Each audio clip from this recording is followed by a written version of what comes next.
الحمد لله الذي زين النبيين بحبيبه المصطفى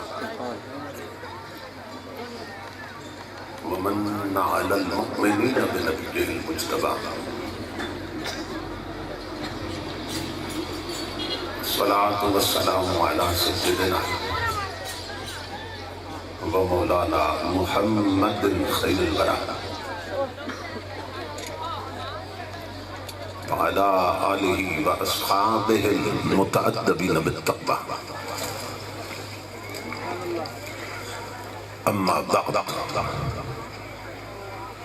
فأعوذ بالله السميع العليم من الشيطان اللئيم الرجيم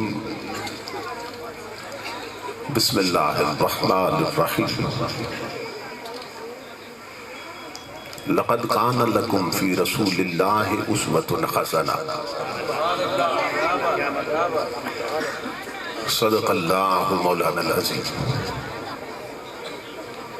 إن الله وملائكته يصلون على النبي يا أيها الذين آمنوا صلوا عليه وسلموا تسليما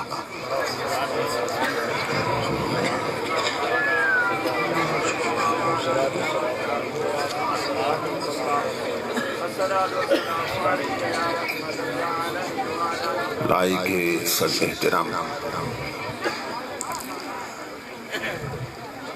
محترم مشائخ و علماء کرام اور معزز حاضرین و سامعین، اللہ رب العزت کا لاکھ لاکھ شکر ہے کہ جس نے اپنی توفیق خاص سے آپ کو اور مجھے آج کی اس عظیم الشان اور کثیر البرکات اصلاحی تبلیغی اور تربیتی میلاد النبی کانفرنس میں حاضری کا شرف عطا کیا اور اپنا اور اپنے محبوب مکرم صلی اللہ تعالیٰ علیہ وسلم کا ذکر پاک اور پیغام عظیم سننے اور سنانے کی توفیق عطا فرمائی۔ اس عظیم الشان پروگرام کے انعقاد پر میں آپ تمام حضرات کی خدمت میں دل کی اٹھا گہرائیوں سے ہدیہ تبریک و تحسین پیش کرتا ہوں اور دعا کرتا ہوں کہ اللہ رب العزت آپ کی اس محنت کو اور ہم سب کی حاضری کو اپنی پاک بارگاہ میں قبول و منظور فرمائے۔ میں اپنے برادر عزیز مخلصی فی اللہ حضرت مولانا ممتاز حسین صاحب آف کوٹ عیسیٰ شاہ کے لیے دعا گو کہ جن کی محبت بھری دعوت پر یعنی جن کے وسیلے سے تاریخ کا تعین ہوا اور میں اس پاکیزہ مجلس تک پہنچا ہوں، کافی عرصہ پہلے یہ ٹائم لیا گیا اور پھر اس طویل دورانیہ میں سینکڑوں بار اس عزیز نے ایکسیڈنٹ کے باوجود علالت تباہ کے باوجود مجھے فون کیا اور رابطے میں رہا۔ دعا کریں اللہ رب العزت انہیں صحت کاملہ عاجلہ عطا فرمائے۔ یہ درس نظامی کر رہے ہیں سیالکوٹ میں اور اللہ رب العزت انہیں شرح صدر عطا فرمائے اور تفقہ فی الدین کی دولت سے نوازے۔ میں اپنے برادر عزیز خابر حسین صاحب، یہ بھی کوٹ عیسیٰ شاہ سے، ان کے لیے بھی دعا گو کہ اس عمر میں اس علاقے میں جہاں بھی میرا پروگرام ہو، شیخن میں ہو، چنیوٹ کی طرف کہیں بھی، تو یہ موٹر سائیکل پہ پہنچ جاتا ہے اور جب تک میں اس علاقے میں دورے پہ رہتا ہوں اپنی دکان بند رکھتا ہے اور عشق رسول کی دکان کھلی رکھتا ہے۔ یہاں پہنچ کے مجھے اور زیادہ خوشی ہوئی جب یہاں کی جو میزبان ہیں میرے اور سب نوجوان، بلال صاحب ہیں، اصغر رحمان صاحب ہیں، مظہر محترم مظہر صاحب ہیں، پھر ان کے خیالات سن کے اور زیادہ خوشی ہوئی کہ سب کی طلب یہ ہے اور چاہت یہ ہے کہ اصلاحی خطاب کیا جائے تاکہ آنے والے کچھ سیکھ کے جائیں، کچھ سمجھ کے جائیں۔ کیونکہ ہماری اکثر محفل ہے وہ صرف کانوں کے چسکے اور لذت تک محدود رہتے ہیں۔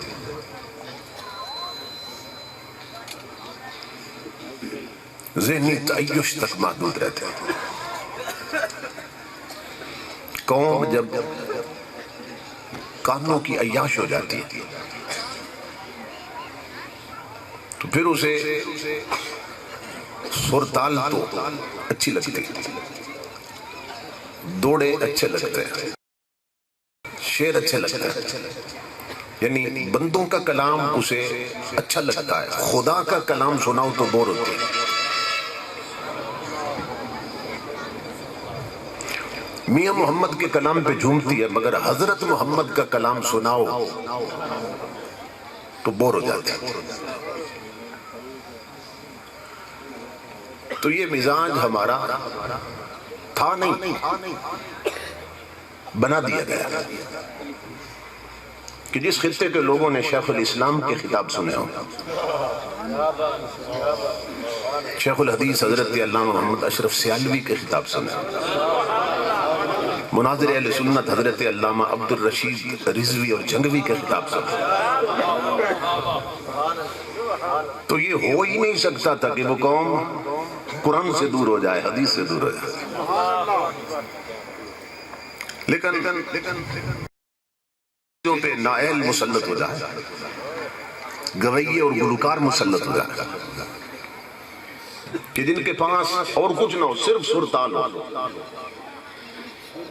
تو پھر وہ قوم کے جذبات سے کھیلنے لگ جاتے ہیں۔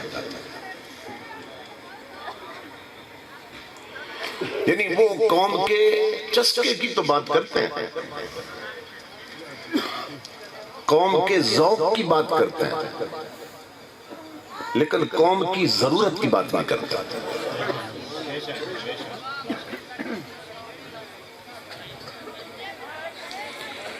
قرآن ہماری ضرورت ہے، حدیث ہماری ضرورت ہے، دین سمجھنا یہ ہماری ضرورت ہے۔ شعروں میں، ٹپوں میں، تلوں میں، دوڑوں میں سواد آتا ہے، کانوں چسکا بنتا ہے، لیکن نقصان کیا ہوتا ہے؟ میں اس پر ایک مثال دیتا ہوں کہ خشک روٹی ہوتی ہے نا، بالکل خشک روٹی جس کے نہ اندر گھی لگا ہو نہ باہر گھی لگا ہو، اب اس روٹی میں لذت اور چسکا زیادہ ہے یا چٹنی میں لذت اور چسکا زیادہ ہے؟ چٹنی میں چسکا زیادہ ہے اور خشک روٹی میں وہ چسکا نہیں۔ اب کوئی بندہ یہ کہے بھئی چونکہ چٹنی میں لذت زیادہ ہے اور چسکا زیادہ ہے، اس لیے میں تو صرف چٹنی کھایا کروں گا اور روٹی چھوڑ دے، تو 2-4 دن چٹنی کھائے گا، پھر چٹنی اسے کھا جائے گا، کیونکہ پیٹ ایسا خراب ہوگا کہ پھر قبر تک جا پہنچے۔ میں زیادہ ہے مگر جسم کو طاقت روٹی دیتی، اسی طرح چسکا چہروں میں زیادہ ہے، دوڑوں میں زیادہ ہے، ٹپوں اور ٹلوں میں زیادہ ہے، لیکن اللہ کی عزت کی قسم تمہارے ایمان کو قوت نبی کا قرآن دیتا ہے، نبی کا فرمان دیتا ہے۔ سبحان اللہ، ایمان کی قوت، قلب و باطن کی قوت، روحانیت کی قوت وہ قرآن سے آتی یا حدیث سے آتی؟ سبحان اللہ۔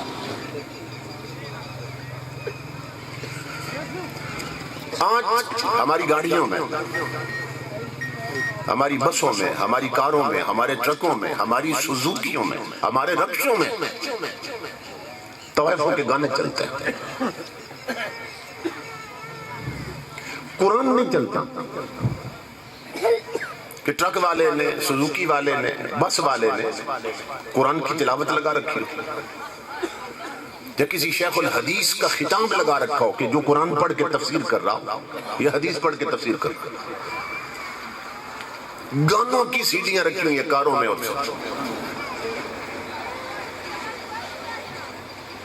اور جس کا تھوڑا سا مزاج دینی ہوتا ہے نا، وہ کیا کرتا ہے؟ وہ بھی قرآن کی تلاوت نہیں سنتا،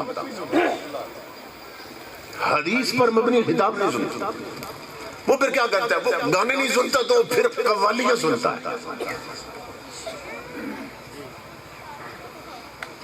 وہ قوالوں کی قوالیاں سنتا ہے۔ اور ہمارے ملک کے اکثر قوال ان کی قوالیوں میں کفر بھرا ہوا ہے، وہ اپنی قوالیوں میں کفر بکتے ہیں، پڑھتے ہیں۔ جنہوں نے وہ قوالیاں لکھی وہ تو لکھ کے کافر ہوئے نا، جنہوں نے وہ شاعری کی تھی وہ تو کر کے کافر ہوئے۔ میں مثالیں دیتا ہوں آگے آپ کو، کیوں میں دلیل کے بغیر بات نہیں کرتا۔ پھر جن بد نصیبوں نے وہ کفر خرید لیا، وہ خرید کر کافر ہوئے، سن کر لوگ کافر ہوئے، اور انہیں معلوم ہی نہیں ہوا کہ ہم اپنا ایمان لٹا بیٹھے تھے۔ یہ ایک دور کا المیہ ہے۔ ہمارے ملک کے دو بڑے قوال، بلکہ تین جو مسلط رہے، اب تینوں مر چکے، میں نام نہیں لیتا، لیکن تینوں میں سے جو ٹاپ پہ رہا عوام میں، اس کی ایک قوالی ہے، تم ایک گورکھ دندہ ہو، تم ایک گورکھ دندہ ہو۔ اور آپ جانتے ہیں کہ قوال ایک مصرع پکڑ لیتے ہیں پھر اسی کو ریپیٹ کرتے رہتے ہیں، پھر اس کے ہم نوا جو پیچھے ساتھ بیٹھے ہوتے ہیں پھر وہ بھی وہی پڑھنا شروع کر دیتے ہیں، 10 بار 20 بار۔ اب وہ گھنٹے کی قوالی ہے، 1.5 گھنٹے کی قوالی ہے، اب اس میں وہ بار بار یہ ریپیٹ کرتے ہیں سارے مل کے، تم ایک گورکھ دندہ ہو، تم ایک گورکھ دندہ ہو، اور آگے وہ واضح کفر بک رہا ہے، لیکن یہاں پر بھی کفر بک رہا ہے کہ اس نے گورکھ دندہ کس کو کہا؟ یہ جو تم کہہ رہا ہے، تم، یہ کس کو کہہ رہا ہے؟ تم گورکھ دندہ ہو، تاجدار انبیاء کے غلاموں، وہ بد نصیب یہ بات خدا سے کر رہا ہے،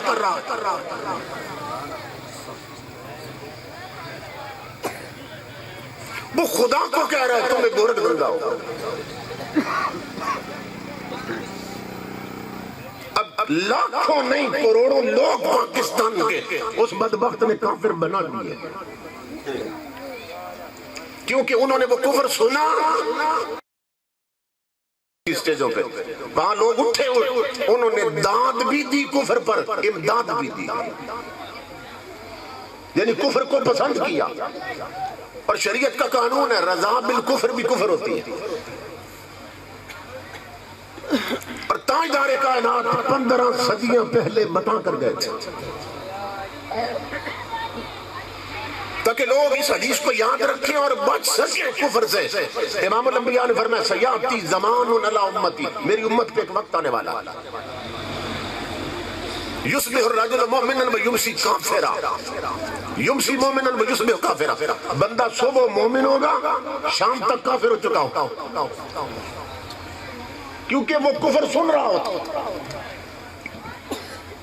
یا کفر بول رہا ہوگا یا کفر خرید رہا ہوگا۔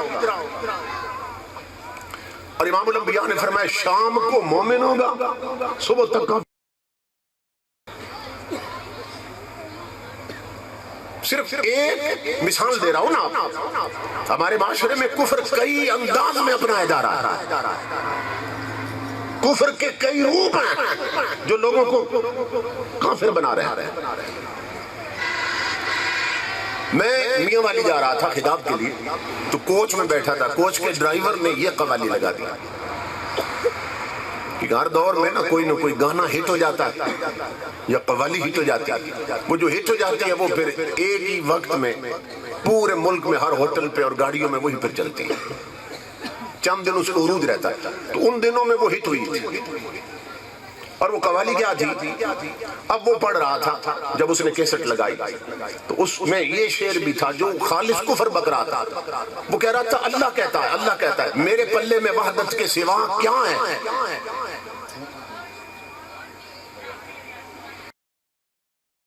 یہ تھے کہ سونا اگل رہا ہے محمد کے شہر میں صلی اللہ علیہ وسلم. سونا اگل رہا ہے محمد کے شہر میں. اب اس میں وہ قوال پڑھتے پڑھتے کہتا ہے کہ اللہ فرماتا ہے میرے پلے میں وحدت کے سوا کیا ہے. جو کچھ لینا ہے لے لو جا کے محمد کے شہر میں صلی اللہ علیہ وسلم. یعنی اللہ کو تو کنگال ثابت کر رہا ہے. اللہ کے پلے میں وحدت کے سوا کچھ بھی نہیں ہے. وحدت کا معنی ہے تنہائی، اکیلا ہونا. یعنی اللہ کے پاس اور کچھ نہیں ہے، صرف یہ ہے کہ وہ اکیلا ہے. اللہ کے پلے میں کچھ نہیں ہے. اور بد نصیبو جس قوم کے رب کے پلے میں کچھ نہیں، اس قوم کے پلے میں کیا ہے جو پوری کائنات کو پال رہا ہے. گندے پانی کے قطرے پر تیری تصویر کھینچی ہے. بدبودار قطرے پر تیری تصویر کھینچی ہے. اس کے پلے میں وحدت کے سوا کچھ نہیں ہے. اب یہ بندے نے شعر لکھا ہے کفر بکا ہے. اور قرآن میں اللہ کیا فرما رہا ہے؟ بندہ تعارف کروا رہا ہے اللہ کے پلے میں وحدت کے سوا کچھ نہیں ہے. اور اللہ قرآن میں فرما رہا ہے ان من شیء الا عندنا خزائنہ. تو کہتا ہے میرے پلے میں وحدت کے سوا کچھ نہیں ہے. سننا دان ہر شے کے خزانے میرے قبضے میں ہیں. ہر شے کے خزانے میرے قبضے میں ہیں. قل اللہم مالک الملک تؤتی الملک من تشاء وتنزع الملک ممن تشاء وتعز من تشاء وتذل من تشاء. اللہ ہی دیتا ہے جس کو چاہے ملک دیتا ہے، مملکت دیتا ہے. جس کو چاہے ذلت دیتا ہے. سب کچھ اللہ دیتا ہے. اور وہ بدبخت کہہ رہا اللہ کے پلے میں وحدت کے سوا کیا ہے. تو پھر میں نے اس ڈرائیور کو سمجھایا. میں نے کہا نہ تو خود کافر بنو نہ سواریوں کو کافر کرو. بند کرو. تو امام الانبیاء کے غلاموں ہماری گاڑیوں میں بھی کفر چل رہا ہے. ہمارے قوال کفر بک رہے ہیں. اکثر لوگ وہ کفر سنتے انہیں معلوم ہی نہیں آنے والا ہمارا پیسے ہی نہیں لے گیا، ہمارا ایمان بھی لے گیا. اور یہ کفر ہم اپنی جہالت کی وجہ سے قبرستان میں اپنے مرنے والوں کی قبروں پر بھی لکھا ہے. یہ کفر قبرستانوں میں لکھا ہے قبروں پر. اکثر قبروں پہ یہ شعر لکھا ہوتا ہے قبرستانوں میں جو پکی قبریں.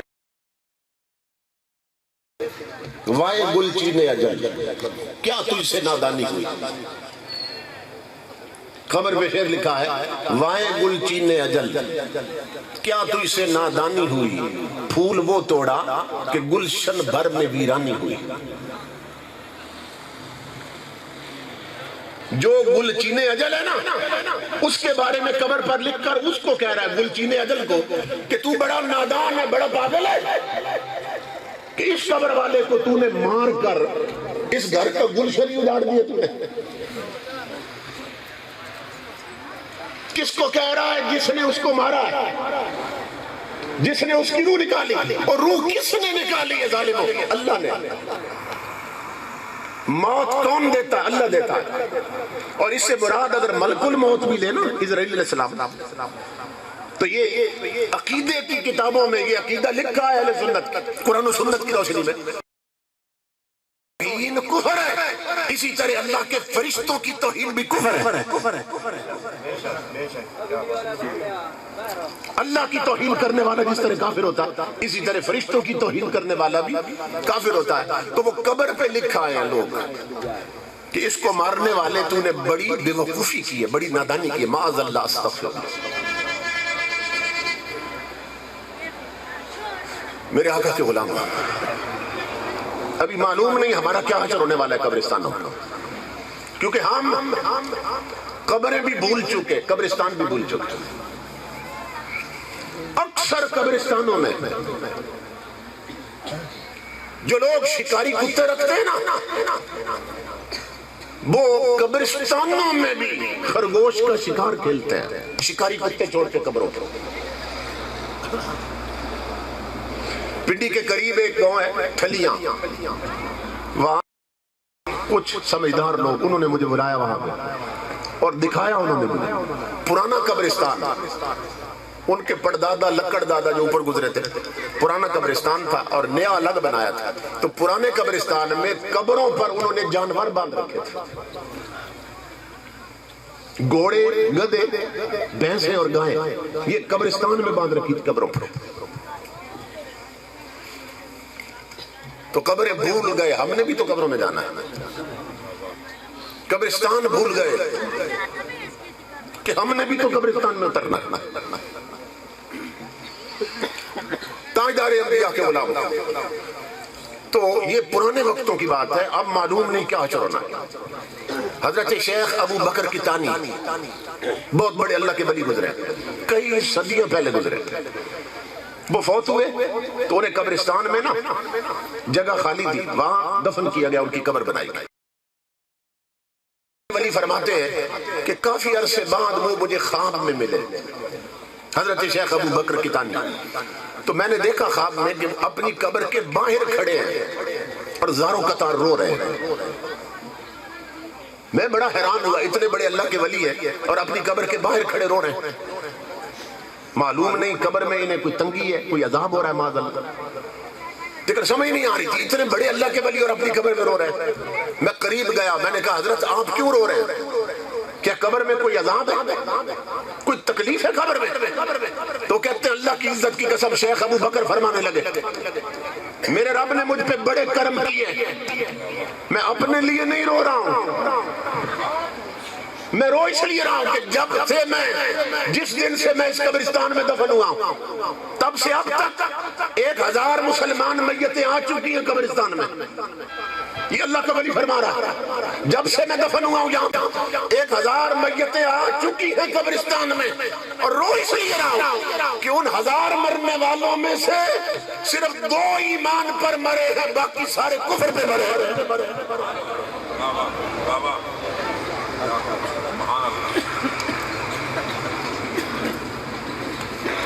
ایمان کی فکر کرو لوگوں، تم جتنا بھی بھاگو ان قبروں سے بچ نہیں سکتے جن کو تم بھول چکے ہو۔ ہر شخص نے قبر میں اترنا ہے اور ہر شخص نے اپنے کیے کا حساب دینا ہے۔ معلوم نہیں ہمارے ساتھ کیا بیتنے والے۔ اپنے قبرستانوں کا دھیان رکھنا، قبرستانوں کا دھیان تو وہ رکھے جو قبرستان جاتا ہو دعا کے لیے۔ جس نے قبرستان جانا ہی نہ ہو، اسی لیے تو میرے آقا نے اپنی سنت بنائی تھی حضور کہ قبرستان جایا کرو۔ کیوں؟ ایک تو اپنی قبریں یاد رہتی ہیں، دوسری ان کی قبریں یاد رہتی ہیں جو پڑے ہوئے، کہ کہیں کسی میں کوئی سانپ، بچھو، کوئی سوراخ تو نہیں، کوئی کیڑے تو نہیں اندر داخل ہو رہے، تاکہ قبروں کی بھی حفاظت رہے اور تمہیں اپنی قبر بھی یاد رہے۔ لیکن ہم میں سے کتنے ہیں جو قبرستان جاتے ہیں؟ امام الانبیاء نے فرمایا من زار قبر ابویہ او احدہما فی کل جمعۃ، کہ جس کے ماں باپ میں سے کوئی ایک مر جائے یا دونوں مر جائے اور وہ بیٹا ماں باپ دونوں فوت ہو جائیں یا کوئی ایک فوت ہو جائے ان میں سے، وہ ہر جمعے کو ان کی قبر پہ جا کے نا صرف قبر کی زیارت کر لیا کرے، ہر جمعے کو جائے ہو. یہ شرط نہیں ہے وہاں جا کے کچھ پڑھے جو حدیث میں پڑھ رہا ہوں. ہو سکتا ہے اتنا ان پڑھ ہے اسے پڑھنے کچھ نہیں آتا، لیکن امام الانبیاء جو فضیلت بتا رہے ہیں نا، عمل کیا کرنا اس نے؟ ہر جمعے کو جا کر صرف اپنی ماں اور باپ کی قبر کی ڈھیری دیکھنی ہے، صرف پڑی ہوئی مٹی دیکھنی ہے اور پلٹ آنا ہے. امام الانبیاء فرماتے ہیں وہ ہر جمعے کو آتا جاتا رہتا، اسے خبر نہیں ہوتی. ایک وقت آتا ہے اللہ رب العزت اسے عام بندوں سے نکال کر اپنے ولیوں میں شامل کر دیتا ہے. نعرہ تکبیر، نعرہ رسالت، نعرہ تحقیق، نعرہ حیدری، تاجدار ختم نبوت، تاجدار ختم نبوت.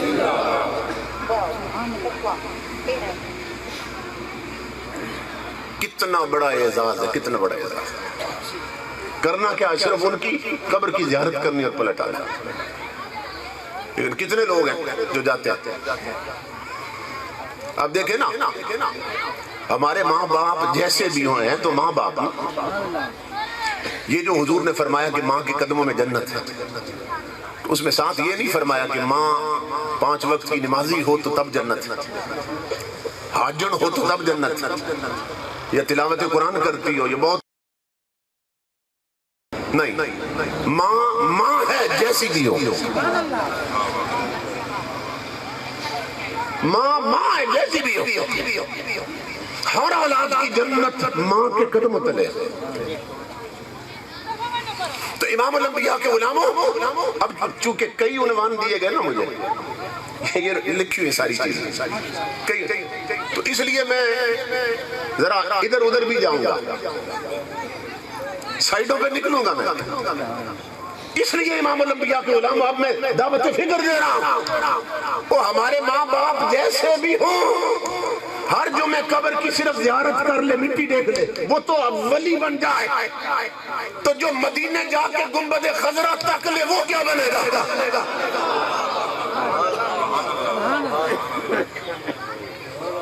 جو امام الانبیاء کا روضہ دیکھ لے، بتاؤ وہ کیا بنے گا؟ اور امام الانبیاء نے خبر دی، فرمایا من زار قبری وجبت لہو شفاعتی، جس نے میری قبر کی زیارت کی اس کے لیے میری شفاعت واجب ہو گئی. اور من زار قبری فلہ الجنہ، اور وجبت لہ الجنہ، حدیث کے مختلف لفظ. امام الانبیاء نے فرمایا جس نے میری جس زمانے میں بھی میری قبر کی زیارت کر لی اس کے لیے جنت واجب ہو گئی.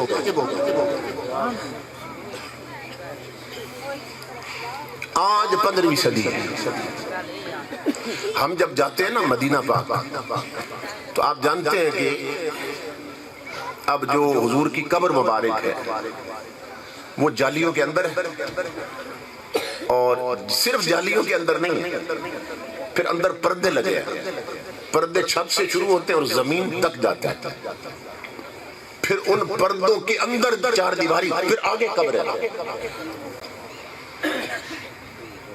یہ جب 1924 میں 24-25 کی بات، جب یہاں سعودی حکومت آئی تھی نا،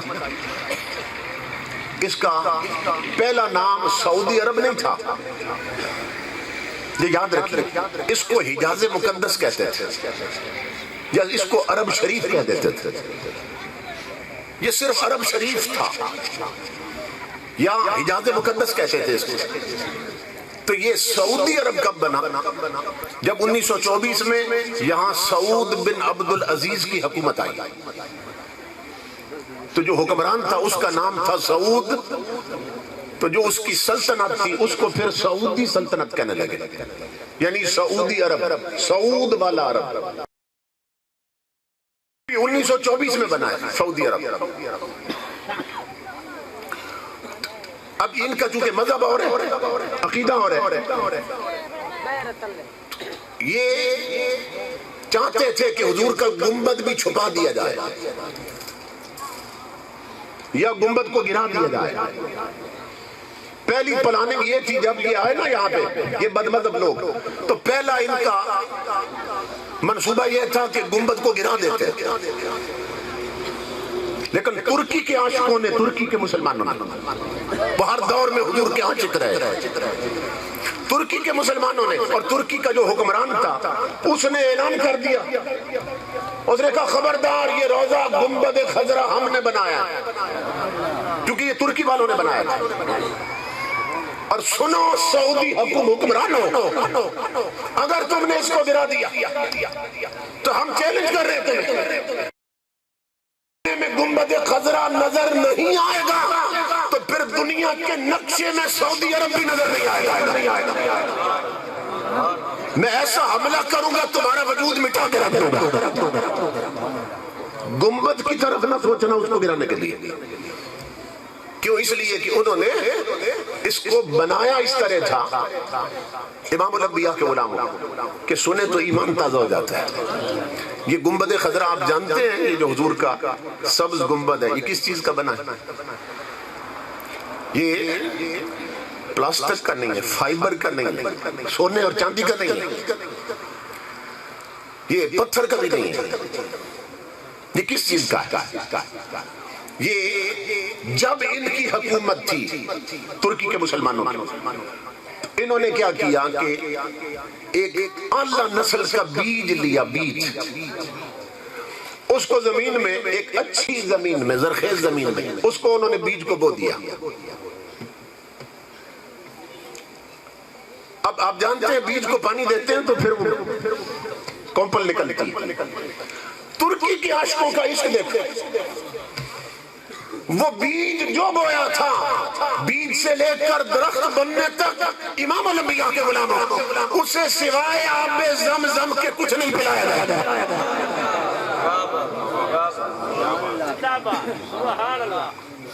صرف آب زمزم، زمزم کا پانی، وہ بیج پیتا رہا پورا درخت بن گیا. اس درخت کو کاٹ کر پھر اس کے پھٹے بنائے گئے، ان پھٹوں کو جوڑ کر پھر گنبد خضرا بنا. اور جو گنبد کے بعد آج بھی موجود ہے پرانی بلڈنگ جو انہوں نے بنائی ہے نا، وہ الگ سے محسوس ہوتی ہے. اگر آپ دیکھیں پرانی بلڈنگ، اب انہوں نے پینٹ کر کے اس کا رنگ بدل دیا ظالموں نے. جو پرانی بلڈنگ ترکیوں نے بنائی تھی، گنبد یوں بنایا تھا، اور مسجد نبوی جو بنی تھی امام الانبیاء کے غلاموں ترکی والوں نے معصوم حافظ قرآن بچے تیار کر لیے جو ہزاروں کی تعداد میں تھے.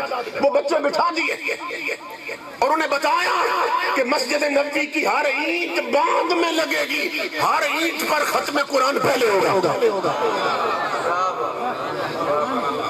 تو پرانی مسجد میں جتنی اینٹیں لگی ہوئی ہیں نا، ہر اینٹ پر قرآن کا ختم پڑ گیا. یہ ایک الگ تاریخ ہے، اگر میں بیان کرنے لگ جاؤں رات ہی گزر جائے گا. تو ترکی والوں نے یوں بنایا تھا. تو جب ان کی حکومت آئی بدمذہب لوگوں کی، جب سے سعودی عرب، عجیب بات ہے عقیدہ ان کا کیا ہے، 11ویں پر غوث اعظم کا نام آئے تو کہتے ہیں 11ویں حرام ہو گئی. میلاد کی نیاز پر حضور کا نام آئے تو کہتے حرام ہو گئی. اور ظالموں، تم نے عرب پر سعودی نام لگا کے پورا ملک ہی حرام کر دیا. یہ سعود اللہ کا نام ہے، یہ تو اس حکمران کے نام پر تم نے پورا ملک اعلان کر دیا کہ اس کے نام پہ سعودی عرب. انہوں نے کیا کیا کہ وہ گنبد تو نہ گرا سکے، پھر انہوں نے جو جالیاں تھی نا ان کے اندر پردے لٹکا دیے تاکہ حضور کی قبر کوئی نہ دیکھ سکے، قبر مبارک نظر نہ آئے کسی. تو اب مسئلہ یہ پیدا ہوا کہ جو سنی جاتے ہیں حضور کے شہر میں حضور کے لیے، وہ تو جاتے ہی حضور کے لیے.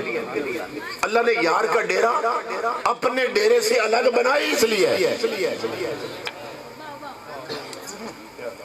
مکے میں اللہ کا گھر، کعبہ شریف اللہ کا گھر ہے، 300 میل دور یار کا ڈیرا بنایا. فرمایا میرے حبیب تیرا روضہ یہاں بھی بن سکتا تھا مکے میں، لیکن جو لوگ حج کرنے آتے نا وہ پھر تیرے روزے کی زیارت حج کے طفیل میں ہو جاتی کہ حج کرنے آئے تھے، اصل مقصد حج تھا، تو طفیل میں تیرے روزے کا چکر بھی ہو جاتا۔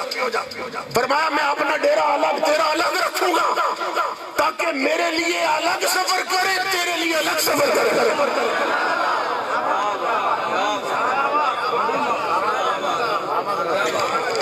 نعرہ تکبیر، نعرہ تحقیق، نعرہ حیدری، نعرہ حیدری، علماء اہل سنت، علماء اہل سنت، تاجدار ختم نبوت، تاجدار ختم نبوت، نعرہ حیدری۔ ہمارے خطیب پاکستان حضرت علامہ محمد شریف نوری قصوری رحمت اللہ علیہ گزرے، میرے بڑے بھائی جان صاحبزادہ محمد ابو بکر چشتی صاحب بیان کرتے ہیں، میں تو ان کی زیارت نہیں کر سکا لیکن بھائی جان نے زیارت اور ملاقات کی، تو وہ فرمایا کرتے تھے، بہت بڑی چوٹی کے عالم بھی تھے اور خطیب بھی، فرمایا کرتے تھے کہ میں مینا میں حج پہ گیا تو مینا میں خیمے لگتے ہیں حاجیوں، تو میں اپنے خیمے میں بیٹھا تھا، 7 خیمے میں پاکستان کی 2 عورتیں آپس میں بحث کرنے لگی، وضو کر رہی تھی اور بحث کر رہی تھی، میں نے کان لگایا کہ یہ کیا بات کر رہی تھی، تو ایک عورت دوسری سے پوچھ رہی تھی کہ تو نے مکہ بھی دیکھا اور مدینہ بھی دیکھا، ایک دوسری سے پوچھ رہی تھی تو نے مکہ بھی دیکھا مدینہ بھی دیکھ چکی، تو بتا ان دونوں میں سے اچھا کون لگا ہے تم، زیادہ پیارا کون لگا؟ کہتے ہیں میں سوال بڑا نازک، میں نے پورے کان لگا دی، میں نے کہا اب اگلی کیا کہتی ہے، تو وہ دوسری عورت کہنے لگی، اس نے کہا تو نے سوال بڑا نازک کی، میں عالم تو نہیں ہوں، توبہ توبہ مجھ سے کہیں غلطی نہ ہو جائے، میں توبہ کرتی ہوں اگر غلطی ہو جائے، لیکن تو نے مجھ سے پوچھا تو میں تمہیں بتاتی ہوں میرا دل کیا کہتا ہے۔ اس نے کہا اللہ کی عزت کی قسم میں نے مکہ بھی دیکھا ہے مدینہ بھی دیکھا ہے، لیکن میں اس نتیجے میں پہنچی ہوں کہ خدا کا گھر تو مکے میں ہے مگر رہتا وہ بھی مدینہ میں ہے۔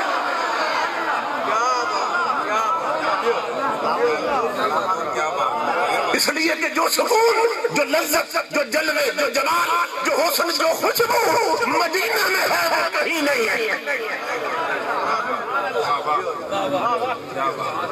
مدینہ دی مٹی ہے جگ نالو مٹی، او اونا کو لو پوچھو جنہ جا کے ڈٹھی، کیا خبر دنیا تو امام الانبیاء کے غلاموں جب ان کی حکومت آئی انہوں نے آگے نا پردے ڈال دیے کہ حضور کی قبر نہ دیکھ سکے، تو علماء کے ہاں پھر بحث چلی کہ اب حضور کی خوشخبری کس کے لیے تھی کہ جو میری قبر کی زیارت کر لینا اس کے لیے جنت واجب ہو گئی، تو اب قبر تو انہوں نے چھپا دیے پردے لٹکا کے، اب جو جاتے ہیں کیا ان کے لیے بھی یہ خوشخبری ہے کہ نہیں ہے؟ قبر تو نظر نہیں آتی، اب تو جالیاں نظر آتی، زیادہ کوشش کریں تو پھر پردے نظر آتے، اب کیا ہے؟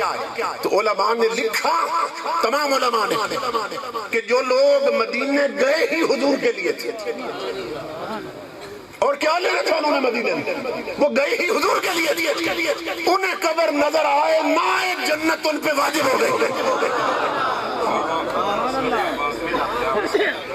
سمجھ رہے؟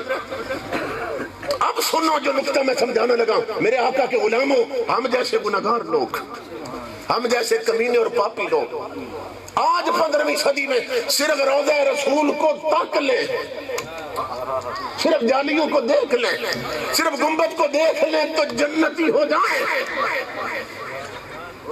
آج 15ویں صدی میں کرنے والے جنتی بنتے ہیں، 15 صدیوں سے اندر لیٹنے والے کیا بنے ہوں؟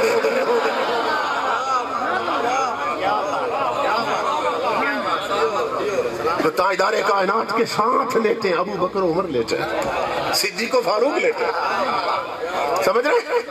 تو جو 15 صدیوں سے اندر لیتے ہیں وہ کیا بنے ہوں گے؟ تو امام الانبیاء کے غلاموں، آقا نے فرمایا کہ ماں باپ میں سے اگر دونوں فوت ہو جائیں تو کوئی ایک فوت ہے، تو صرف قبر کی زیارت کرتا رہے بندہ جا کے نا ہر جمعے کو، ایک وقت آتا ہے کہ اللہ ولیوں میں شامل کر لیتا ہے. اس لیے ماں باپ کی قبر کی زیارت کیا کریں، اور چونکہ جمعہ کا فرمایا اس لیے جمعہ کو جایا کریں.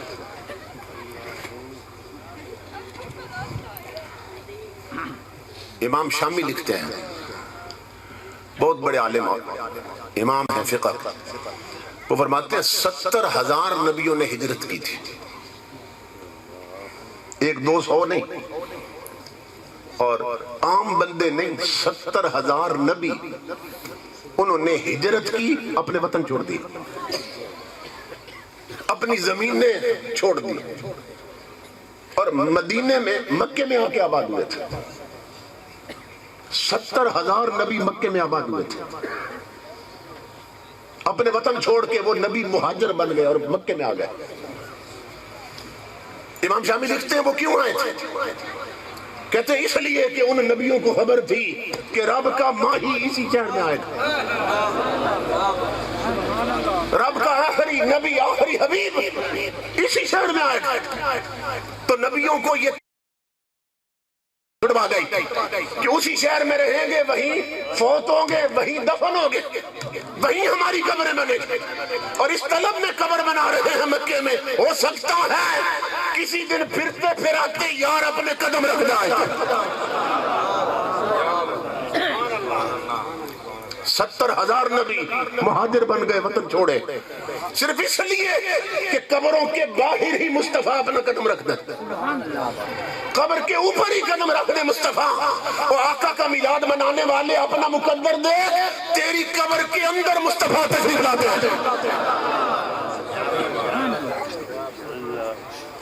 اس لیے اپنے آقا سے وفا کرو، آقا کے وفادار بن جا. اور تاجدار کائنات، اب دیکھیں نا، ایک ہی وقت میں لاکھوں لوگ ایک ہی وقت میں پوری دنیا میں مر جاتے ہیں. آ چکی ہے. ایک وقت تھا، ایک سروے رپورٹ کے مطابق انہوں نے بتایا کہ 6 لاکھ بندے صرف 1 سیکنڈ میں پوری دنیا میں مر جاتے ہیں. 1 سیکنڈ کے اندر پوری دنیا میں 6 لاکھ بندے مرتے. اور امام الانبیاء کے غلاموں، وہ 6 لاکھ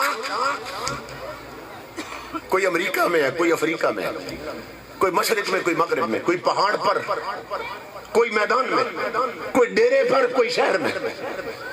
جہاں مرتے ہیں، جہاں قبر میں رکھے جاتے ہیں، ہر قبر میں انہیں جلوہ رسول دکھایا جاتا ہے.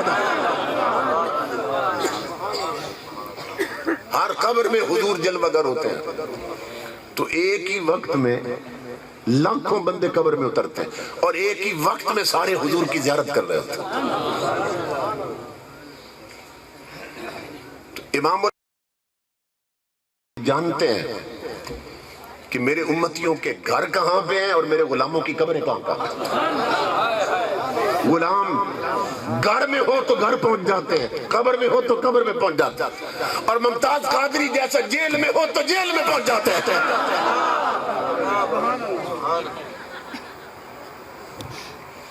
اپنے آقا کے وفادار بن جاؤ، حضور سے ایسا تعلق جوڑو کہ دنیا کی طاقت اس تعلق کو ختم نہ کر سکے. میرے آقا کے غلاموں، یہ جو اتنا چراغاں کر رکھا، یہ تو ہماری خوشی ہے نا، ہمیں حضور مل گیا.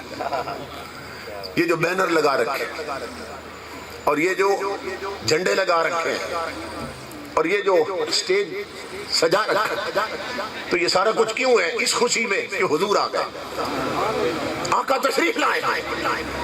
تو یہ ہمیں خوشی ہے نا، ہم نے گلیاں سجا دی، گھر سجا دیے، چوک صاف کر دی، یہ ہماری خوشی ہے. لیکن دیکھو کہ رسول کی خوشی کس میں ہے. یہ تو ہم خوشی منا رہے ہیں. مدینے سے آواز آ رہی ہے، میرے امتی، تو نے گلیاں اور گھر صاف کر لیے جہاں سے تو نے گزرنا تھا، گھر صاف کر لیے جہاں تو نے ٹھہرنا تھا، مگر 50 سال تیری عمر ہو گئی، ابھی تک تو وہ دل پاک نہ کر سکا جہاں میں نے اترنا تھا، ابھی تک وہ آنکھیں پاک نہ کر سکا جنہیں میں نے جلوہ دکھانا تھا. تیری آنکھیں فلمیں دیکھتی ہیں، ڈرامے دیکھتی ہیں، بے حیائی کے منظر دیکھتی ہیں، طوائفوں کا رقص اور ڈانس دیکھتی ہیں، وہ آنکھیں پاک کر انہیں تو میں نے جلوہ دکھانا ہے، دل پاک کر میں نے اسے اپنا ڈیرا بنانا ہے۔ کسی عارف نے بڑی مزے کی بات کی ہے، وہ کہتا ہے ہر بندے کی طلب ہے کاش میں مدینے چلا جاؤں، سبحان اللہ، کاش میں روزے پہ چلا جاؤں، ہر بندے کی طلب ہے نا، کیونکہ وہاں حضور ہے، مدینے میں حضور ہے، روزے میں حضور ہے، اس لیے ہر مسلمان چاہتے ہیں کاش ایک بار ہی میرا پھیرا ہو جائے مدینے۔ تو وہ اللہ کے ولی فرماتے میں تجھے اس سے بھی بڑی بات بتاتا ہوں، اس سے بڑی بات وہ کیا؟ وہ فرماتے ہیں فکر کر تعمیر دل کی، وہ یہیں آ جائیں گے۔ تو اس دل کے ویڑے کو یار کے آنے کے قابل تو بنا، اس میں جھاڑو تو دے، اسے خواہشوں اور نفسیات سے پاک تو کر، پھر کیا ہوگا؟ فکر کر تعمیر دل کی، وہ یہیں آ جائیں گے۔ وہ بن گیا جس دن مکان خود ہی مکی آ جائے گا۔ اس دل کو یار کے رہنے کے قابل تو بنا۔ تو امام الانبیاء جلوہ گر ہوتے ہیں اور ہوتے رہتے ہیں، لیکن ان کے ہاں جنہوں نے اپنے دل اس لائق کر لیے کہ حضور جلوہ فرما ہو جائے، جنہوں نے اپنے گھروں میں شریعت کے جھاڑو دے رکھے ہیں، کہ تنکوں والے جھاڑو تو عورتیں روز دیتی ہیں، آج اس جلسے سے اٹھ کے جاؤ نا اپنے گھروں میں حضور کی شریعت کا جھاڑو دو۔ اپنے گھر کی الماریوں میں دیکھو، کوئی میگزین، کوئی رومانٹک ناول، کوئی فلمی اخبار پڑی ہے تو اسے آگ لگا کے رکھ کر۔ آج گھر میں نہ شریعت والی صفائی کرو، تمہارے رکشوں میں، تمہاری کاروں میں، تمہارے موبائلوں میں اگر طوائفوں کے گانے بھرے، سب کچھ جا کے مٹا دو کہ میرے آقا میں گھر صاف کر رہا ہوں، صاف کر رہا ہوں۔ کس کے لیے؟ آپ کے لیے۔ دل میں جو برے خیالات ہیں وہ ختم کر دو، جو قدم آتی ہے بے غیرتی کے اڈوں پر جانے کے، انہیں مسجدوں کے راستوں پہ چلنے کا عادی بنا دو۔ جو وقت کہیں اور گزرتا ہے وہ مسجدوں میں گزارو، چلتے پھرتے اپنے نبی پہ درود کے عادی بنو، ہر وقت وضو میں رہو، اور ساتھ عرض کرتے رہو آقا میں آپ کے آنے کے لیے صفائی کر رہا ہوں، میرے آقا میں دل صاف کر رہا ہوں، میں گھر میں شریعت کا جھاڑو دے رہا ہوں۔ ہر چیز، ہر نقش جو مصطفیٰ کو پسند نہیں اپنے گھر سے نکال دو، پھر دیکھو حضور کیسے تشریف لاتے، پھر دیکھو امام الانبیاء کیسے جلوہ کرتے۔ مجھے واقعہ یاد آ گیا، اور یہ ایک واقعہ ہماری زندگی بدل سکتا ہے، کانٹا بدل سکتا ہے، رخ بدل سکتا ہے۔ یہ حضرت بابا فرید تھے نا کوٹ مٹن والے، ان کا ایک مرید تھا جو ادھر پنڈی سے آگے جائے نا حویلیاں کی طرف، ایبٹ آباد کی طرف، تو راستے میں ایک گاؤں آتا ہے۔ اس دور میں اس گاؤں میں جو لنگیاں بنتی تھی نا بڑی اعلیٰ قسم کی بنتی تھی، ہر علاقے میں کوئی نہ کوئی ایسی چیز ہوتی ہے جو مشہور ہو جاتی ہے، تو وہاں کی لنگیاں بہت مشہور تھی۔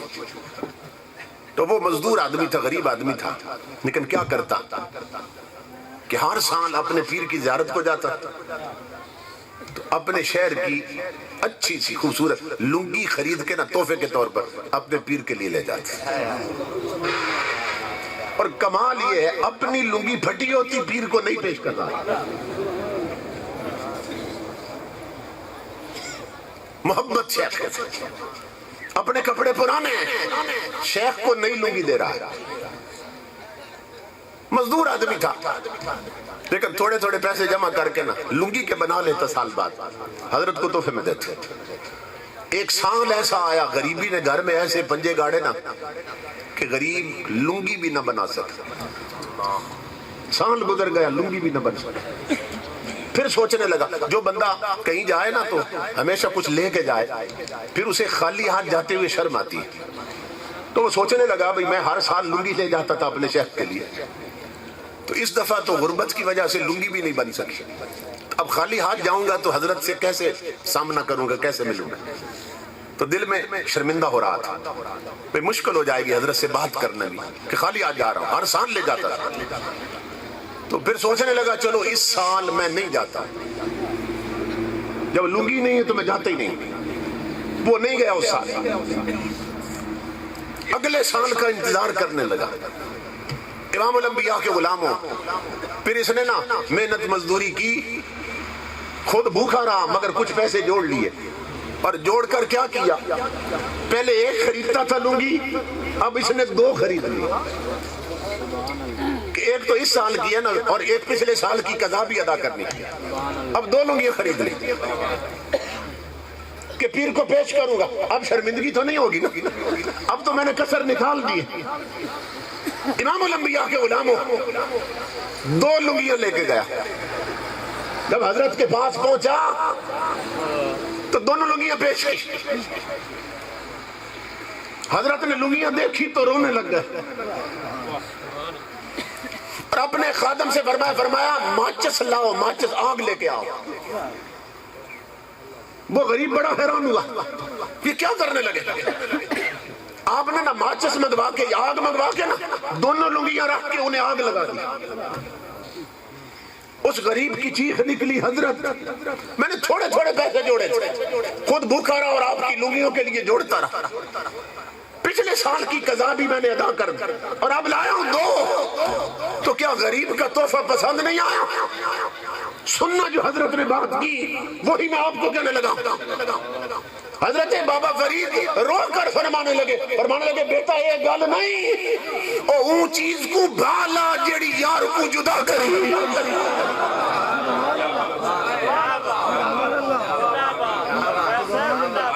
اس چیز کو آگ لگاؤ جو یار کو یار سے جدا کر دے۔ ان لنگیوں کے لیے میرا یار مجھے پچھلے سال ملنے نہیں آیا، اون چیز کو بالا جڑی یار کو جدا کری۔ اڈوں اور ہوٹلوں پہ تاش کھیلتے ہوئے نمازیں چھوڑنے والوں اور یار کے سجدے چھوڑنے والوں، اون چیز کو بالا جڑی یار کو جدا کری۔ فلموں اور ڈراموں کے لیے نبی کو ناراض کرنے والوں، شادیوں پہ کنجریاں نچوانے والوں، اون چیز کو آگ لگا جو یار کو جدا کری۔ خدا کے لیے اپنے پٹے بدلو، اپنا رخ بدلو، اور امام الانبیاء کے ساتھ ایسے جڑ جاؤ کہ نہ کوئی کسی کی دھمکی تمہیں جدا کر سکے، نہ کوئی لالچ تمہیں در رسول سے جدا کر سکے، اور اس طرح جڑ جاؤ گے تو اللہ کی عزت کی قسم کھلی آنکھوں سے دیکھو گے مدینے سے خیرات کیسے آتی ہے۔ تاجدار انبیاء کا فیض آج بھی جاری ہے، حضور آج بھی اپنے غلاموں کو نوازتے ہیں۔ کمی وہاں نہیں ہے، کمی یہاں آ گئی ہے، ہماری ڈوریاں کچی ہو گئی مدینے کے ساتھ۔ تاجدار کائنات کا فیض تو آج بھی ساری ساری ہے۔ امام الانبیاء کے غلاموں، آج صرف مرد نہیں، عورتیں بھی گمراہی کی اور بے حیائی کی ایسی دلدل میں پھنس چکی ہیں کہ وہ مردوں کو بھی پیچھے چھوڑ دیں، آگے نکل گئے، اور ایسا لباس پہننے لگیں کہ جس پر امام الانبیاء نے فرمایا تھا کہ ایک وقت آئے گا میری امت پر، نساء کاسیات عاریات، کہ میری امت کی عورتیں، یہ سننا غور سے حدیث پاک، میری امت کی عورتیں ایک وقت آ جائے گا بدبخت کپڑے پہن کر بھی ننگی ہوں گی۔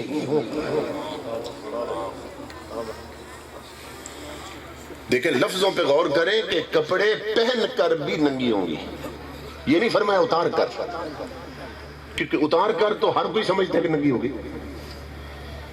آقا نے فرمایا انہوں نے اپنے سوچ کے مطابق کپڑے پہنے ہوں گے، مگر جیسے کپڑے انہوں نے پہنے ہوں گے نا، ایسے کپڑے پہننے والیاں شریعت کی نظر میں کپڑے پہن کر بھی ننگی ہیں،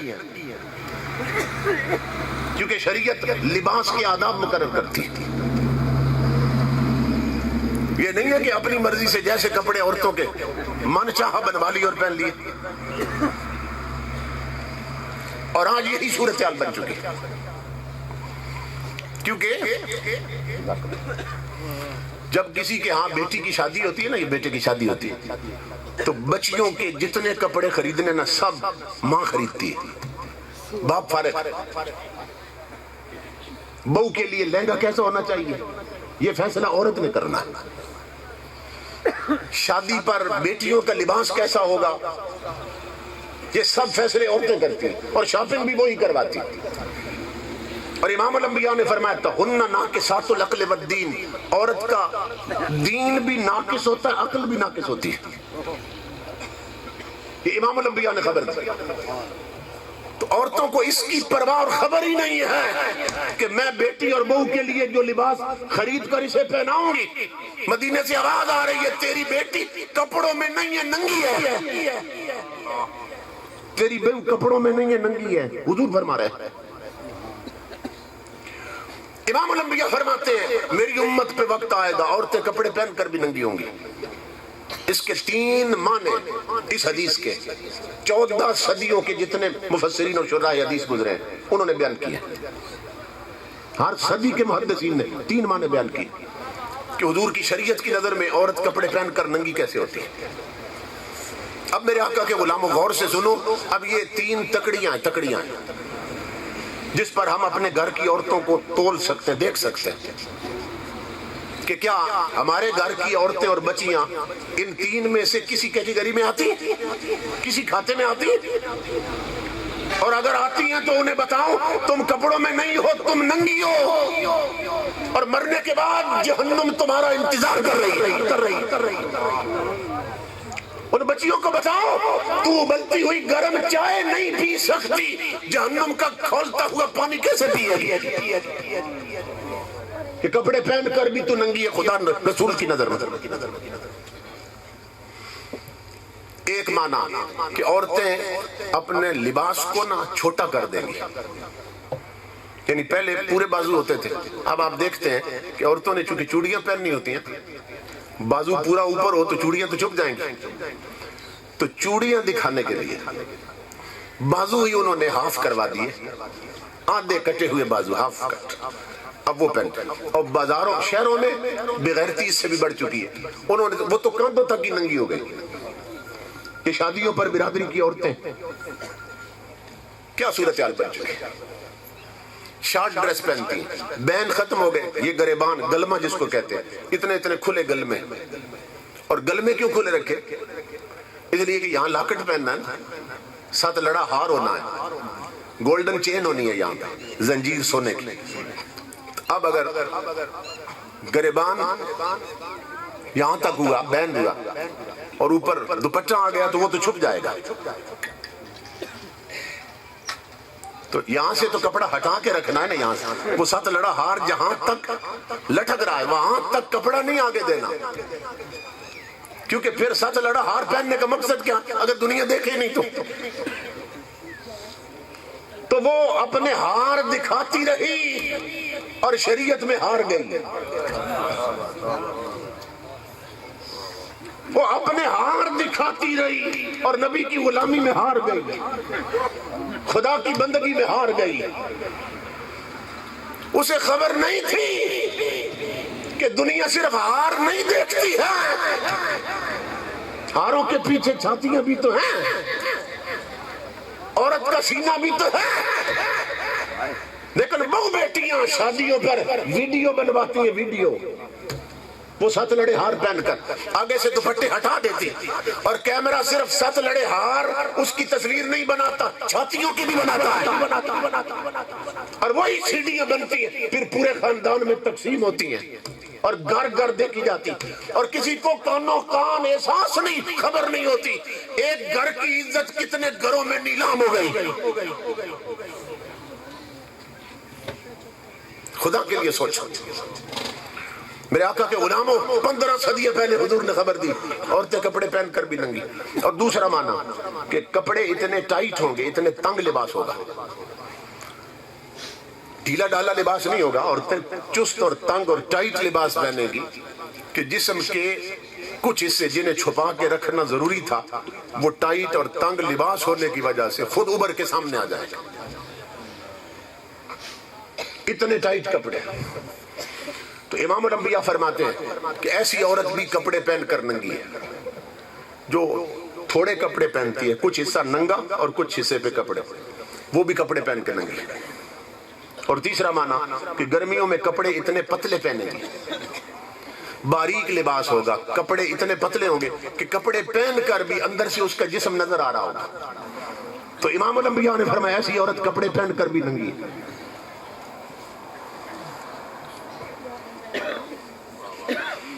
ایک اللہ کے ولی سے بیٹی نے پوچھا تھا، اللہ کے ولی سے، کہ بابا جی مجھے بتائیں میں اپنے کتنے جسم کے حصے کا پردہ کروں۔ آج بدبخت اینکرز بیٹھتے ہیں مختلف چینلوں پر، ٹی وی کے چینل پر، اور بھونکتے ہیں اسلام کے خلاف اور کہتے ہیں کہ اسلام میں عورت کے چہرے کا کوئی پردہ ہی نہیں ہے۔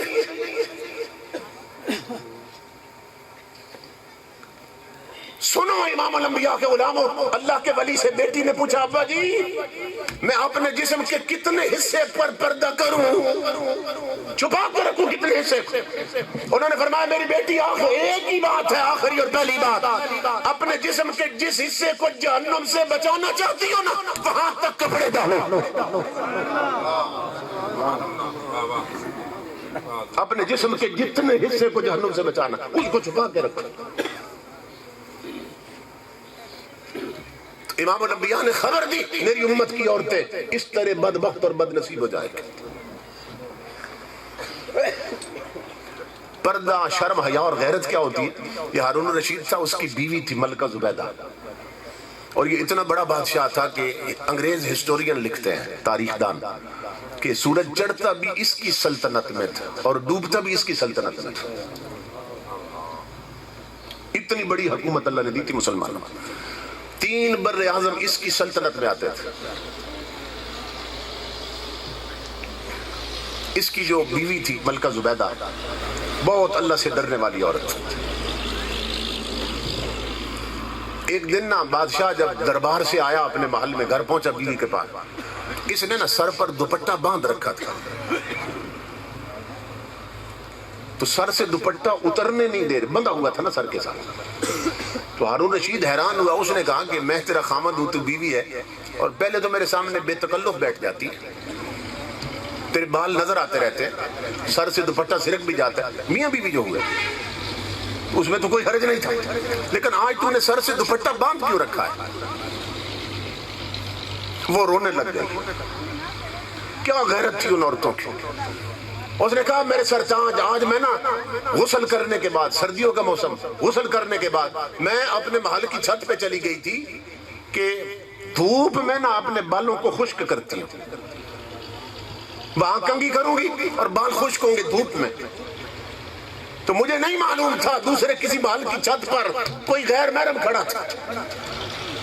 میرے سرتاج ان بالوں پر اس غیر کی نظر پڑ گئی تھی، آج یہ بال میں نے اس طرح سے منڈوا دیے، اس طرح سے سارے بال منڈوا دیے، کیوں کہ جس بار غیر کی نظر پڑ چکی وہ میرے خامد کے لیے اب جائز نہیں رہتا،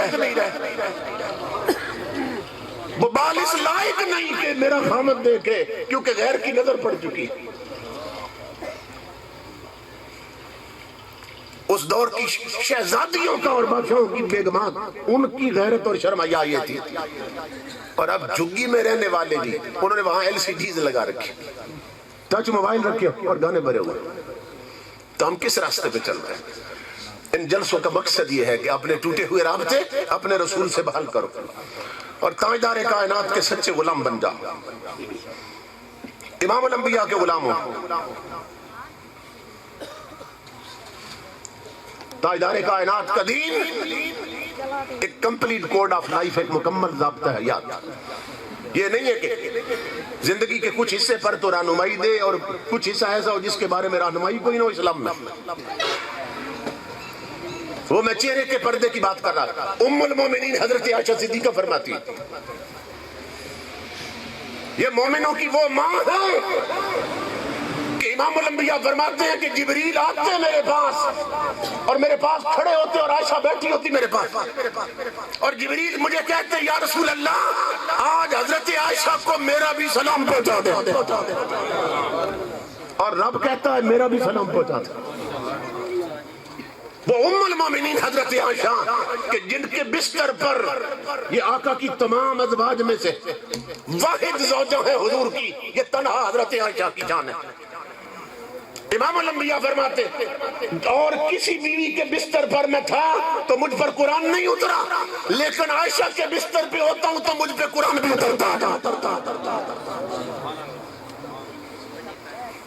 اتنی عظمت کی حامل حضرت عائشہ صدیقہ، آپ فرماتی ہیں میں حضور کے ساتھ جب سفر پہ جاتی تھی تو جب جنگل میں جا رہے ہوتے تھے نا، آبادی کوئی نہیں، انسان کوئی نہیں، تو میں اپنے چہرے سے کپڑا ہٹا لیتی تھی،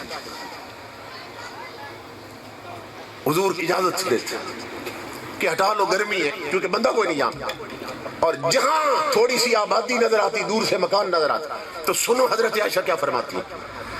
یہ بدبخت کہتے ہیں چہرے کا پردہ کوئی نہیں، مومنوں کی ماں فرماتی ہے خمرت وجہی بجلبابی، وجہی خمرت وجہی، میں اپنی چادر کے پلو کے ساتھ، کونے کے ساتھ پھر اپنے چہرے کا پردہ کر لیتی تھی، چہرہ چھپا لیتی تھی۔ وہ فرماتی ہیں کہ میں چہرے کا پردہ کرتی تھی جب آبادی ہوتی یا خطرہ ہوتا کہ کوئی غیر محرم آ رہا ہے، تو یہ کہتے ہیں چہرے کا پردہ کوئی نہیں۔ تو میرے آقا کے غلاموں، میری ماں بہنوں بیٹیوں کو گھر میں یہ بھائیوں کا فرض ہے کہ اسلام کی کوئی بات سنے علماء سے تو بہنوں تک پہنچائیں، باپ کا فرض ہے اولاد تک باپ پہنچائیں، خامد کا فرض ہے بیوی تک حضور صلی اللہ علیہ وسلم کی ارشادات پہنچائیں۔ اس طرح ہوتا کیا ہے کہ محفلوں سے دین گھروں تک پہنچ جاتا ہے، مسجد کی سنی ہوئی بات گھروں تک پہنچ جاتی ہے۔ اس لیے یہ فریضہ ہے ہمارا، اپنے آقا کی ایک ایک بات اپنے دل پہ نقش کرو اور پھر آگے بیان کرتے رہا کرو۔ تاجدار کائنات نے یہ خبریں کب دی؟ آج سے 1500 سال پہلے۔ وہ کتنے بدبخت لوگ ہیں جو کہتے ہیں حضور کو دیوار کے پیچھے کی خبر نہیں۔ نبی کہتے ہیں دیوار کے پیچھے نہیں پتا انہیں کیا ہے، حالانکہ جو نبی 15 صدیاں پہلے ہمارے دور کی بچیوں کے کپڑوں کی خبر دے رہا ہے، ان کے کٹے ہوئے بالوں کی خبر دے رہا ہے، ان کی بے پردگی کی خبر دے رہا ہے، اور وہ نہیں جانتا کہ دیوار کے پیچھے کیا ہے۔ جس رسول کے علم کا یاد ہے، ابھی امام مہدی تشریف نہیں لائے، اعلیٰ حضرت فرماتے ہیں بعض علوم سے مجھے یہ پتہ چلا ہے ابھی 4 صدیاں اور باقی ہیں، 400 سال اور باقی۔ سن 2400 جب آئے گا اس وقت ہر طرف برائی پھیل جائے گی، کفر و طاغوت اور اسلامی اسٹیٹ کوئی باقی نہیں رہے گی۔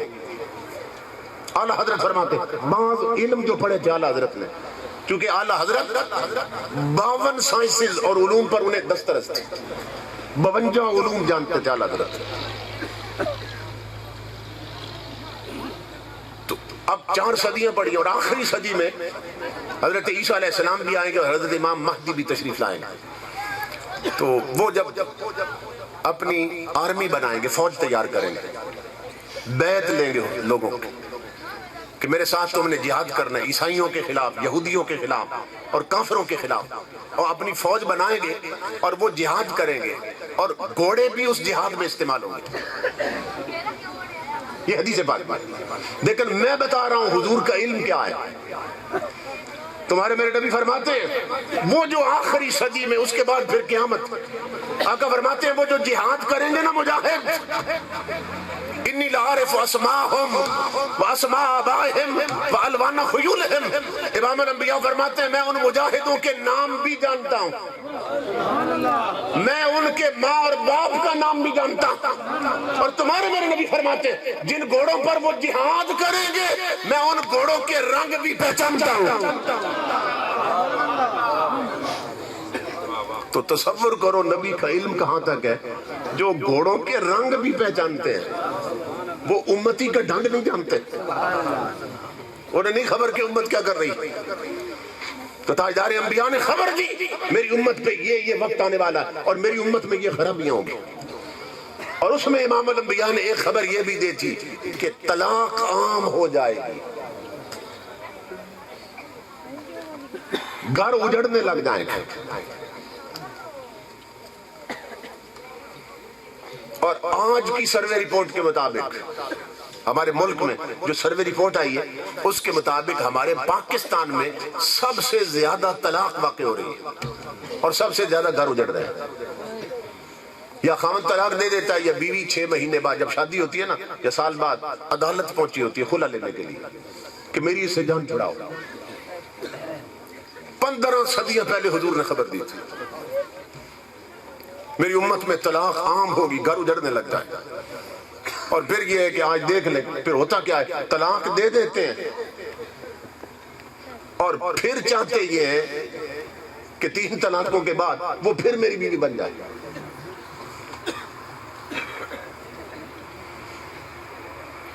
شریعت نے جو طلاق دینے کا طریقہ رکھا ہے, جو ترتیب رکھی ہے, اس کو چھوڑ دیا. اکٹھی 3 طلاقیں دیتی اور پھر چلے گئے سیال شریف مفتی صاحب کے پاس اور پھر جا کے بتاتے کیا ہیں, جی میں نے 3 طلاقیں دے دی. اور اگلی بات کیا کریں, جی میں بڑے غصے میں تھا اس وقت. یعنی یہ ساتھ بتائیں گے جی میں غصے کی انتہا تھی اس وقت, میں بڑے غصے میں تھا اس وقت جب میں نے طلاق دی, بس شاید کوئی گنجائش نکل آئے. تو اللہ کے بندے طلاق ہوتی ہی غصے میں, کبھی پیار میں بھی طلاق ہوئی ہے. کبھی آپ کو بہت پیار آ جائے بیوی پر اور کہے آج تو بہت پیاری لگ رہی ہے اس لیے میں تجھے طلاق دیتا ہوں. او پاگلو, طلاق تو ہوتی اس میں ایک غلط کام کرتے ہو پھر غلط طریقے تلاش کرتے ہو کہ وہ پھر میرے لیے حلال ہو جائے. تو امام الانبیاء نے فرمایا جو طلاق کو کھلونا بنا لے, جو شریعت کے اس اجازت کے ساتھ کھیلنے لگ جائے اور وہ ترتیب چھوڑ دے جو قرآن نے بتائی اور یوں طلاق دے جیسے قرآن منع کر رہا ہے, حدیث منع کر رہی, اور پھر چاہے کہ حلالہ کروا کے میں اس کو پھر حلال کر لوں. امام الانبیاء نے فرمایا ایسا حلالہ کرنے والے پر بھی لعنت, کروانے والے پر بھی لعنت. اس لیے خدا کے لیے شریعت کا راستہ مت چھوڑو. اللہ کے رسول نے جو ترتیب بنا دی, جو گائیڈ لائن دے دی, جو شریعت کا راستہ مقرر ہے اس سے ادھر ادھر نہ جاؤ ورنہ کٹ جاؤ. حضرت شاہ نصیر الدین نصیر فرمایا کرتے, آپ فرماتے تھے ٹکر نہ لے نبی کی شریعت سے ہوش کر, ہوش کر, ہوش کر, ٹکر نہ لے نبی کی شریعت سے ہوش کر. اور دوزخ میں جھونکتی ہے یہ ٹھوکر لگی ہوئی. اگر شریعت سے ٹکر لے گا شریعت ایسی ٹھوکر لگائے گی کہ سیدھا جہنم میں جا کے رکھے. تو ان جلسوں کا مقصد یہ ہے امام الانبیاء کے غلاموں کہ ہم شریعت والے بن جائیں, دین والے بن جائیں, مسجد سجدوں سے آباد کریں, گھر میں تلاوت قرآن کا ماحول پیدا کریں, بچوں کو سب سے پہلے قرآن کی تعلیم دیں, ان کی گٹی میں قرآن رکھ دیں. انگریزی پڑھائیں انہیں بعد میں, لیکن پہلے اسے دین پڑھائیں, قرآن پڑھائیں, نماز یاد کروائیں, کلمے یاد کروائیں, نماز کے طور طریقے مسئلے انہیں یاد ہونے چاہیے. آپ کو تو دور جانے کی ضرورت نہیں, سیال شریف میں اتنا بڑا مدرسہ بنا اور ارد گرد جنگ میں اہل سنت کے مدرسے بنے. اپنے بچوں کو پہلے لگاؤ اس راستے پر. دیکھو نا, بچے کا اگر ہاتھ جل جائے, انگیٹھی کو لگ جائے, کوئلے کو لگ جائے, سارا گھر چیخ اٹھتا ہے میرے بچے کا ہاتھ جل گیا. یہ آگ تو بہت کم درجے کی, تیری آنکھ نہیں کھل رہی, صرف جس کا ہاتھ جلنے پر تو تڑپ اٹھا ہے نادان, یہ اس آگ میں اترنے والا ہے مرنے کے بعد کہ جو لگے گی تن پر اور من تک بھون کے رکھ دے گی. قرآن کہتا ہے تطلع علی الافئدہ, وہ جہنم کی آگ وہ لگے گی اوپر اور اندر تک اتر جائے گی. تو ہماری نسلیں اس آگ میں اترنے والی ہے مگر ہمیں فکر ہی کوئی نہیں. تو میں مبارکباد دیتا ہوں آپ تمام لوگوں کو کہ اتنی دیر تک آپ حضرات تشریف فرما رہے ہیں, یہ بہت بڑی بات ہے. شہروں میں بھی اتنی دیر تک لوگ نہیں بیٹھتے, چلے جاتے. تو میں حیران ہوا کہ دیکھیں کتنی دیر سے کھڑے ہیں. امام الانبیاء کے غلاموں, یہ امام الانبیاء کی محبت کا کنیکشن ہے. یہ مدینے کے ساتھ رابطے ہیں جو کھڑا رکھتے ہیں, جو سونے نہیں دیتے, جو جگہ یہ چھوٹے چھوٹے بچے بیٹھے ہیں. تو مدینے سے آواز آ رہی ہے میرے امتی, تیرا میرا کنیکشن ڈیڈ کنیکشن نہیں ہے, کنیکشن ہے تیرا میرے ساتھ. یہ الگ بات ہے کسی کا اپنا سیٹ خراب ہو گیا ہو, اپنے سیٹ ٹھیک کر لو. مدینے سے کنیکشن آج بھی جڑے ہیں, کراٹا آج بھی مل سکتا. اس لیے میرے آقا کے غلاموں حضور کے بن جاؤ. کیوں؟ اس لیے کہ یہاں حضور کے بنیں گے تو وہاں انہی کے بن کے اٹھیں گے, اور وہ اپنا بنا کے اپنی قیادت میں جنت پہنچا دیں. میں مبارکباد دیتا ہوں آپ تمام بھائیوں کو, ایک ایک بندے کو. بعض باتیں ایسی ہوتی ہیں, مجھے انہوں نے کہا کہ یہ بھی بیان کرنا یہ بھی ہے. بعض باتیں ایسی ہوتی ہیں کہ اگر میرے بس میں ہو نا, میرے اختیار میں ہو, تو میں ہر بندے کے کانوں کے ساتھ منہ رکھ کے وہ بات کروں. کچھ ایسی ہوتی ہیں سٹیج پہ نہیں کرنے والی, لیکن ایسا ممکن نہیں ہے. پھر مجھے مجبور ہو کر وہ باتیں سپیکر پہ کرنی پڑتی ہیں, ساؤنڈ پہ کرنی پڑتی ہیں, تاکہ کسی طریقے سے بات حضور کی پہنچ جائے. تو اللہ سب کا آنا قبول کرے, دو جہان کی عزت اور برکت نصیب کرے, اور یہ جذبے اور یہ محبت حضور کی آپ کی نسلوں میں بھی جاری و ساری رکھے. وما علینا الا البلاغ.